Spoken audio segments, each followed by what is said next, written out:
Então, dando continuidade ao terceiro vídeo complementar que vocês devem assistir para te ajudar na facilitação do entendimento sobre a anatomia dos dentes anteriores e sobre os instrumentos de níquel-titânio, a gente vai falar com vocês agora sobre o instrumento endodôntico que será adotado tanto na parte laboratorial quanto na parte clínica de vocês, que é o instrumento Wave on Gold, que é um instrumento que a gente entende que ele é de fácil entendimento, ele é um instrumento seguro e principalmente ele é um instrumento eficaz, mas que ele difere dos instrumentos de níquel-titânio que antes eram adotados até pela nossa própria disciplina também. Então a gente vai conversar com vocês durante esse vídeo sobre todas as principais diferenças e as vantagens do instrumento Wave on Gold. Então, antes de entrar nesse instrumento, existe um trabalho bem legal, que é um trabalho em português, do saudoso professor Gilson, que ele nos mostra o quanto a gente precisa ampliar para a gente fazer uma limpeza eficaz nos grupamentos dentários, isso dividido até pelas raízes desses dentes. E a gente percebe aqui por esse esquema que, por exemplo, as raízes vestibulares dos molares superiores, elas devem ser alargadas pelo menos até a lima 35. E os instrumentos de aço inoxidável, a partir do instrumento 25, ele já começa a ter um acréscimo de massa, e com isso ele é um instrumento que ele não tem uma flexibilidade e que ele ocasionava vários rasgos nas raízes, principalmente de molares e molares curvos. E muitas vezes esses rasgos, eles não apareciam nas radiografias. Então, com isso, então houve uma evolução, né, uma busca incessante sobre novos materiais que poderiam ser utilizados no tratamento endodôntico de uma maneira eficaz e principalmente segura, e surgiram os instrumentos de níquel-titânio, como o Daniel conversou com vocês sobre isso.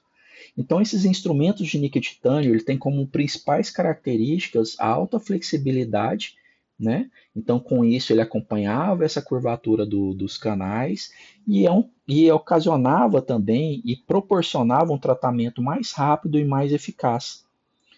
Só que com o decorrer do uso desses instrumentos, e também está em um dos vídeos do professor Daniel, que mostra que esses instrumentos eles fraturam, mesmo sendo instrumentos com alto grau de flexibilidade. Então, existem as fraturas torsionais, as fraturas cíclicas, as fraturas por fadiga, e com isso, então, um movimento que ele era utilizado em limas de aço inoxidável, um movimento antigo, em que ele foi capitaneado pelo professor Yared, foi então introduzidos os instrumentos de níquel-titânio, que é justamente o movimento reciprocante.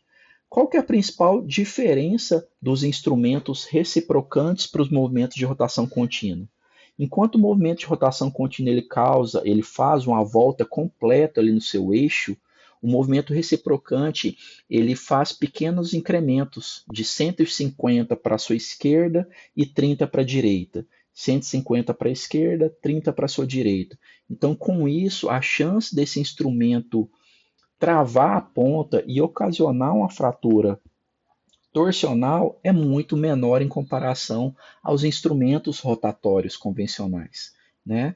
Então, isso foram sendo introduzidas várias pesquisas que mostraram justamente isso, que esse movimento reciprocante ele promove uma maior resistência a essa fadiga cíclica dos instrumentos quando comparado aos instrumentos rotatórios. Então, com isso, então, houve esse crescimento da ação reciprocante dentro dos instrumentos de níquel-titânio. E partindo para uma próxima evolução, esses instrumentos de níquel-titânio eles sofreram tratamento térmico para que eles pudessem alcançar uma flexibilidade ainda maior e ainda uma resistência ainda maior. Então é justamente esse tratamento térmico, ele promovia com que essas ligas de níquel-titânio elas ficassem mais tempo presentes na fase martensita, que é uma fase de maior flexibilidade e de maior resistência desses instrumentos. Então, hoje, os instrumentos de níquel-titânio, sejam eles reciprocantes ou rotatórios, eles devem ter algum tipo de tratamento térmico justamente para que eles possam ter essa maior flexibilidade, essa maior resistência, como nos mostra nesse pequeno vídeo. Então, quando eu venho com a régua no instrumento de níquel-titânio convencional, esse instrumento ele tem uma flexibilidade, mas ele retorna à sua forma original. E já um instrumento com tratamento térmico eu consigo ter uma flexibilidade maior e é um instrumento que ele ainda permanece pré-curvado. Então, com isso, a chance de desvios ela foi minimizada ainda mais em comparação aos instrumentos de níquel-titânio convencionais, sem o tratamento térmico.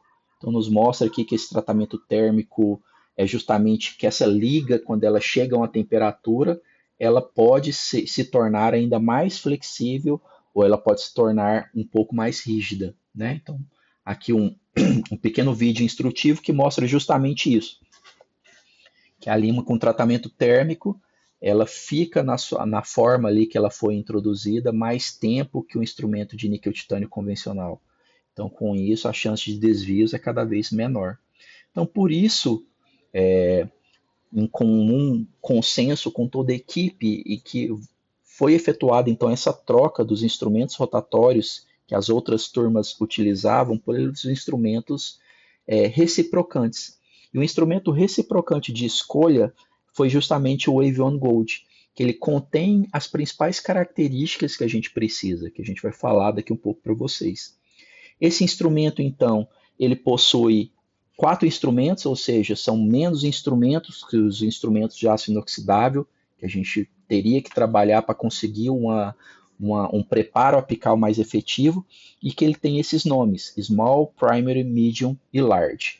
Então você pode olhar que existe uma coloração ISO, que é justamente para parecer com a coloração das limas de aço inoxidável. No caso das limas Wave On Gold, ela segue a mesma padronização da ponta do instrumento de aço inoxidável. Então o amarelo, que é o Small, ele tem uma ponta 20, o Primary, que é vermelho, ele tem uma ponta 25, o Medium, que é verde, tem uma ponta 35, e a Large, que é a branca, que tem uma ponta 45. Mas hoje a gente deve entender que existem mais de 500 tipos de instrumentos em que cada fabricante ele pode instituir a sua sequência de acordo com as pesquisas que foram feitas pela sua empresa e por isso é muito importante que a gente leia, que a gente entenda as principais características da instrumentação para que eu possa aplicar nos outros sistemas também. Então aqui mostrando algumas outras características desse instrumento. Então ele possui ali o stop de silicone, que é justamente para que a gente possa medir o nosso comprimento de trabalho.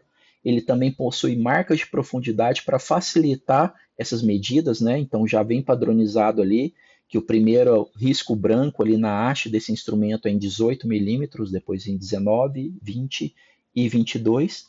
E uma da outra principal característica que esse instrumento tem é aquele anel, que é um anel dilatador. Ou seja, a Dentsply ela preconizou com que esse anel, a partir do momento em que eu esterilizasse esse instrumento novamente, esse anel se expandisse e que esse instrumento então não pudesse ser acoplado novamente ali no micromotor. Tá? Então é um instrumento que ele é preconizado pelo fabricante para instrumento de uso único. E que ele também é feito em 3 comprimentos de trabalho, né? Então ele tem 3 comprimentos, 21, 25 e 31 milímetros. Outro vídeo interessante aqui do fabricante é que mostra justamente que esse tratamento térmico aqui desse instrumento ele promove 80% a mais de flexibilidade e 50% a mais de resistência à fratura cíclica, né? E qual que é a principal característica da ação reciprocante? Mostrando aqui também de uma forma mais elucidativa. É que esse instrumento ele faz então essa volta, essa semi-volta, né? 150 para a sua esquerda e 30 para a sua direita. Ele tem a seção transversal em forma de paralelograma. Então, com isso, apenas 2 pontas desse instrumento eles tocam as paredes do canal, que evita então esse travamento do instrumento e a fratura da ponta do instrumento. E que devido a essa ação reciprocante, ele demora 3 ciclos para completar uma volta completa, ou seja, esse instrumento, ele, através desse movimento reciprocante, ele tem uma maior resistência a essa fratura cíclica justamente devido a esse movimento. Outra característica importante desse instrumento, como mostra esse outro vídeo aqui do fabricante, é que ele tem um taper variável nesse instrumento. Então eu tenho na ponta do instrumento eu tenho o taper 7, mas à medida em que eu avanço para a região cervical do meu instrumento, que é a área que eu mais devo tomar cuidado principalmente em molares, que é a minha zona de segurança, a minha região de forca, o taper desse instrumento ele é menor. Então é o que a gente fala que ele é um instrumento com a conicidade regressiva. Eu tenho um taper mais alto somente na ponta, que é onde eu preciso realizar um preparo apical bem eficaz, mas à medida em que eu vou caminhando em direção à cervical, esse taper ele diminui. Então eu não tenho também um instrumento com taper 7 até o meu D16. Então com isso meu preparo também fica muito mais seguro em relação aos outros instrumentos. Aqui, reforçando com vocês, justamente isso. Então ele pode vir na formulação de 21, 25 ou 31 milímetros, em que eu tenho os tapers, que segundo o fabricante, o que eu preciso sempre ficar atento é justamente o taper da parte apical, em que eu tenho na Small um taper 7, na Primary um taper 7, na Medium um taper 6 e na Large um taper 5. Então, justamente isso é o que a gente precisa entender para eu fazer uma instrumentação eficaz e é o que eu posso utilizar em todos os grupamentos dentários. Então, essa sequência aqui eu posso utilizar em praticamente todos os meus grupamentos dentários dos meus pacientes. Então, aqui são alguns vídeos ilustrativos para mostrar para vocês que a gente sempre reforça que na minha exploração inicial eu sempre preciso irrigar. Então, eu nunca vou trabalhar com o meu canal seco. A partir desse momento, eu venho com a minha lima de aço inoxidável, eu não vou abolir o meu instrumento de aço inoxidável. Ele é sempre utilizado durante a minha exploração do canal radicular, em movimento de cateterismo. Então, é um instrumento que sempre eu vou ter na minha caixa. Por quê? Porque a minha exploração ela deve ser realizada, que é onde eu faço toda o meu tateamento desse canal para ver se existem interferências ou curvaturas presentes. A partir do momento da minha exploração inicial, eu faço então o meu preparo cervical, que eu vou mostrar isso para vocês daqui a alguns slides, justamente isso. E depois desse preparo cervical, que é confirmado através de radiografia, eu venho então para a minha sequência de instrumentação apical. Esse é um instrumento small, e o que é que eu preciso entender? Duas coisas. A primeira é o tipo do meu movimento, que ele é um movimento chamado movimento de bicada, ou movimento de peck motion, ou seja, eu não introduzo esse instrumento de uma vez só até o meu comprimento de trabalho. Então você está vendo que ele faz movimentos graduais, eu entro com esse instrumento e puxo, então é milímetro a milímetro, justamente para que essa ponta não prenda, porque mesmo sendo um instrumento com tratamento térmico, um instrumento reciprocante, se eu introduzir ele da minha parte cervical até a minha parte apical de uma vez só, vai prender a ponta e ele vai fraturar. E a outra coisa que eu preciso entender durante a minha instrumentação com os instrumentos de níquel titânio é que justamente eu preciso fazer um movimento contra a região de forca. Então aqui nesse slide, vocês vão ver nesse vídeo que justamente eu faço esse movimento de peck motion, mas eu estou jogando a minha lima para a parte vestibular desse canal. Eu não jogo ao contrário, eu não jogo para a região de forca, justamente para preservar essa área que é considerada uma zona de perigo. Então eu sempre vou jogar o meu instrumento para a região contra a forca. Então, aqui mostrando a irrigação. Então, sempre a cada troca do meu instrumento eu posso irrigar. Eu posso, antes de chegar na minha parte apical, eu posso parar, limpar a ponta desse instrumento com a gás esterilizada. E aí eu posso novamente introduzir e terminar de chegar no meu comprimento de trabalho. Não precisa ser um movimento único como a gente fez aqui. Então, veja, movimentos curtos, sempre contra, eu fujo da forca.